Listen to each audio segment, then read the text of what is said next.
first that in terms of language, that what I mentioned, that I did not follow that class issue.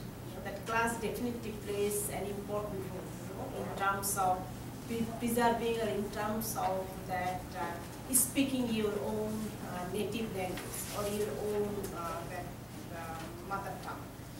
But that what I tried to refer, that linguistics mentioned that as a child can learn easily 2 to 4 languages when a child is very young and can navigate the educational system with success.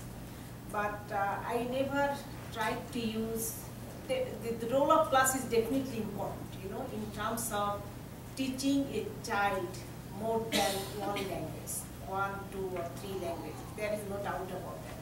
And I am not very much aware of this class issue, But from my observation, especially from my participation in the different immigrant communities, and also that observing that how the parents they guide their children in terms of speaking their own languages.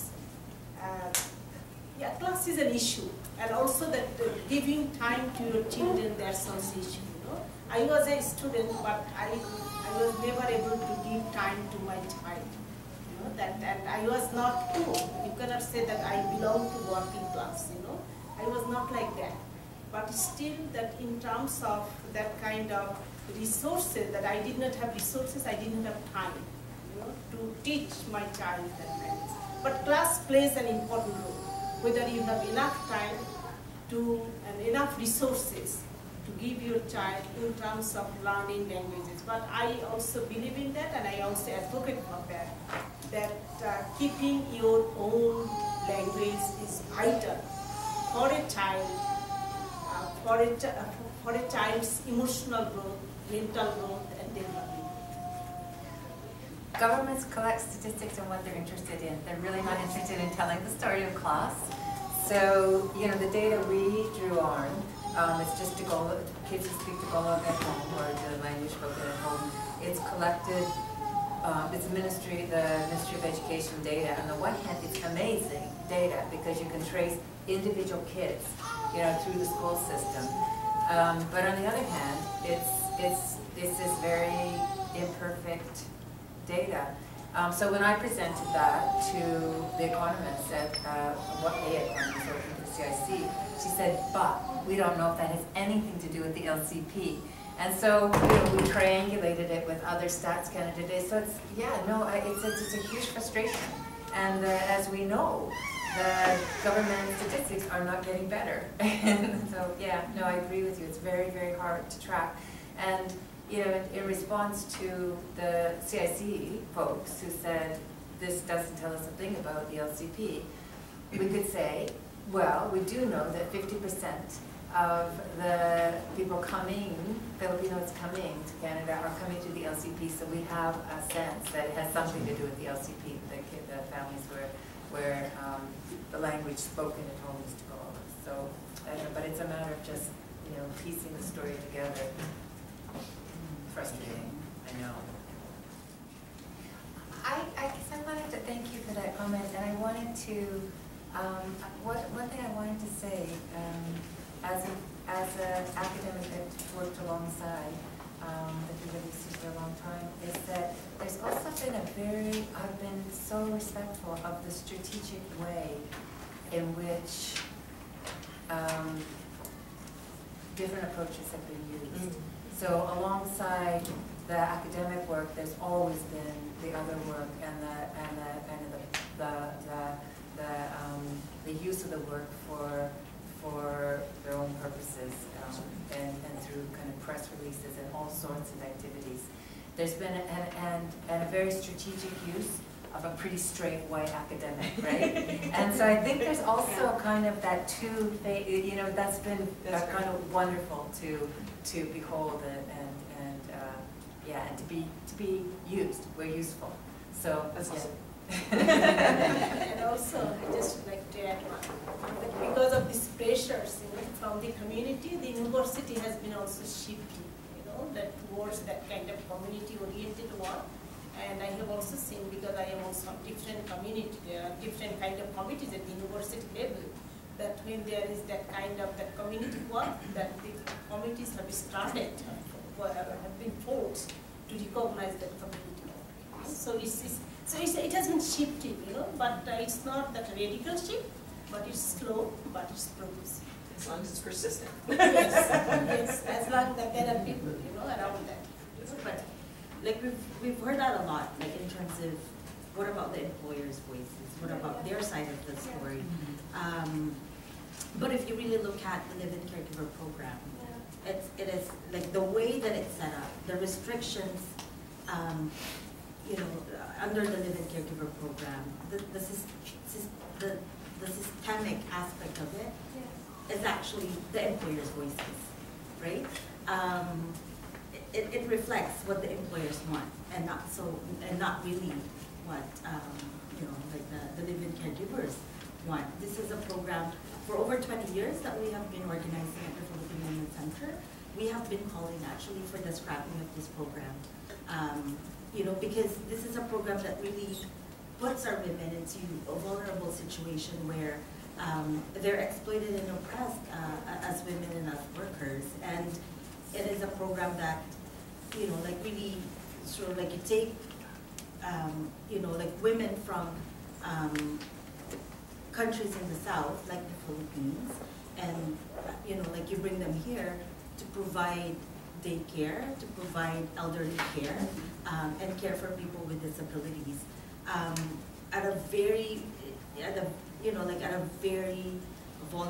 putting them in very vulnerable situation. And it's really,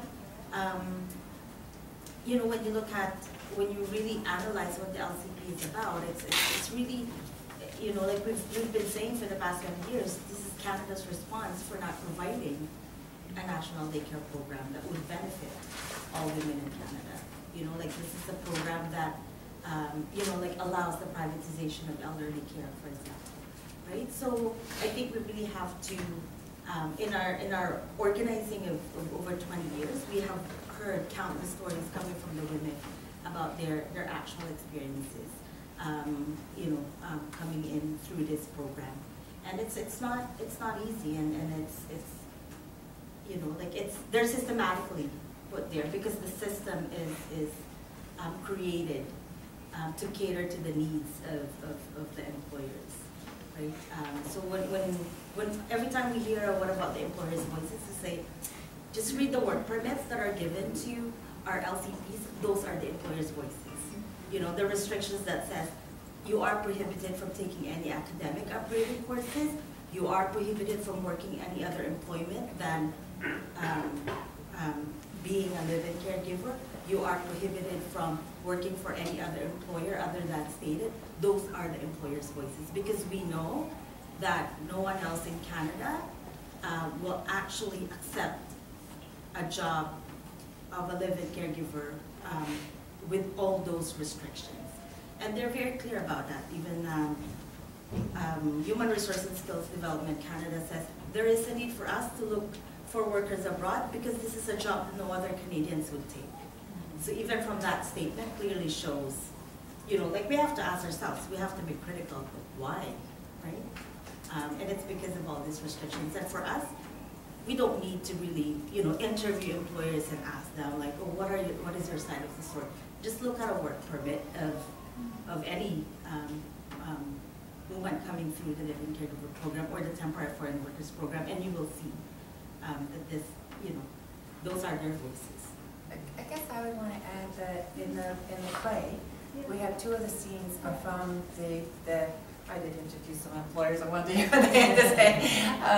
And so one of our hopes and kind of intentions of the play is to put employers in conversation so that they come together to an understanding that we need a national child care.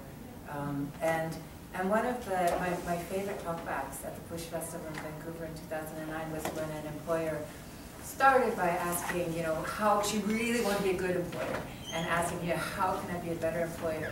And then she heard more stories, and by the end of it, she said, why don't these stories get back to the Philippines? This program sucks. You know, she had moved from, I want to be a better individual employer to, this is a structural problem. We need to do something about this program. And it was such a, you know, in the space of 20 minutes of having a conversation with domestic workers, and it's great. So I think I understand what you're saying, I agree, but I do think there's room for building alliances to push towards a national child care program that would be. When you're talking about these relationships of employer and employee, like within that relational dynamic, there is a huge imbalance when it comes to power.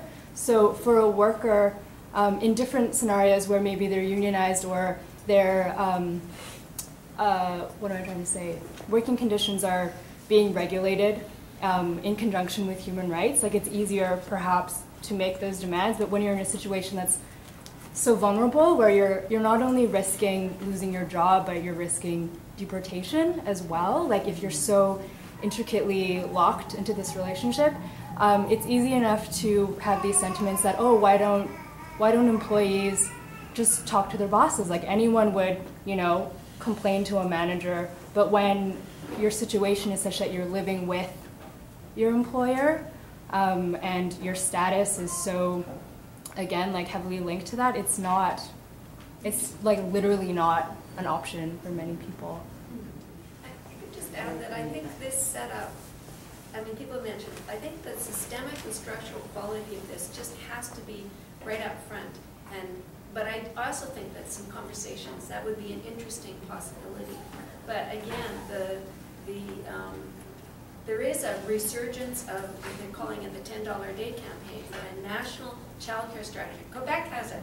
Quebec has child care for everybody for $10 a day. Okay. Quebec also has one of it has legislation. I'm looking at this fellow right in front of me around anti-poverty as well. The only province in Canada. We have an anti-poverty coalition here in BC.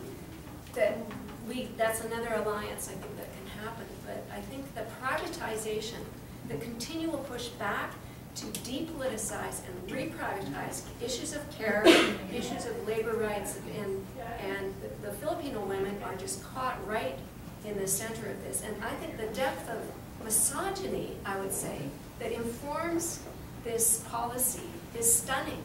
And that rarely gets any kind of, sort of media attention. It's an exploitation based on sex and class and race that you do not, well, we're also hearing about other temporary foreign workers, and I think race and class there are also very powerfully operating. But that structural and systemic quality has to be also part of any conversation that you might have. Because I found myself saying a progressive employer is an oxymoron. Well, that's where that woman got to. It's kind of like, shut it down. That's not enough for my little rant. Yeah, I think, Shona, thank you very much for bringing that issue or comment. Because I think being there, been organizing on the ground for so many years, I've heard thousands of stories. The question is, until now, we're still talking about this.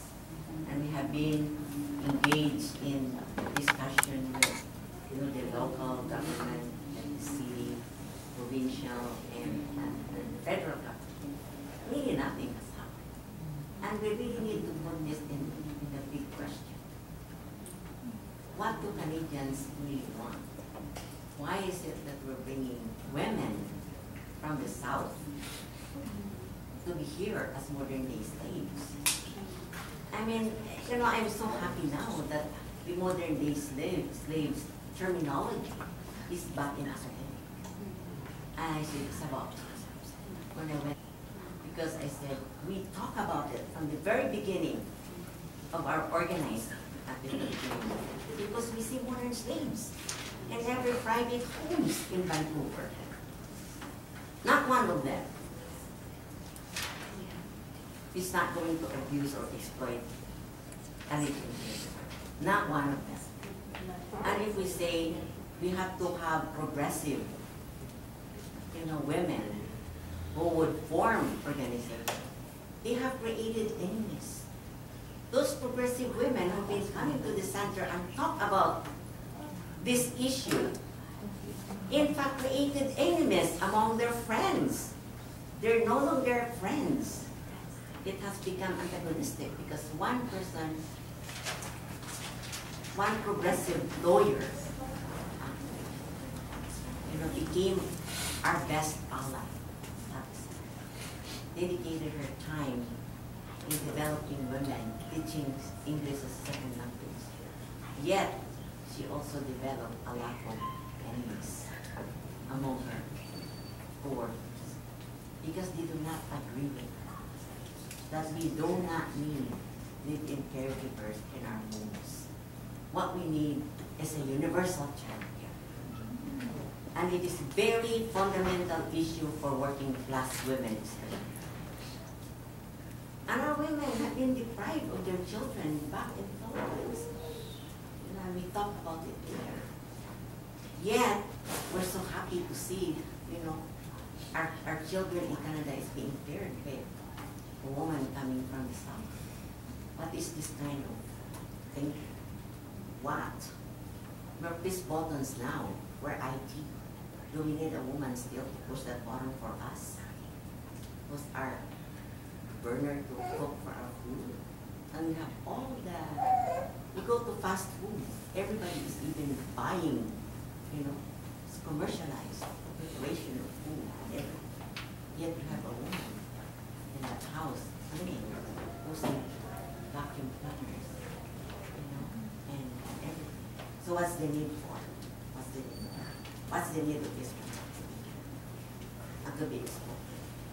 And when we have allies that being, don't say anything about it. So that's really a big question. Final Yeah, my question or name comment, is Joyce. Joyce Celenterino. I'm still under the live-in caregiver program. I remember in October 2011, there was a nanny who was interviewed by a reporter in CBC, and then there was an employer who watched that, and she called her friend who had a Filipino nanny, and upon learning that about that news, she terminated that live-in caregiver at once. And we know that live-in caregiver, and she's now in Ottawa. Thank you so much. So how can you have the equality between the employer and the employee? That's why we are here to voice out, to please support us to scrap the LCP. It's not a good model. It is a racist policy. Thank you.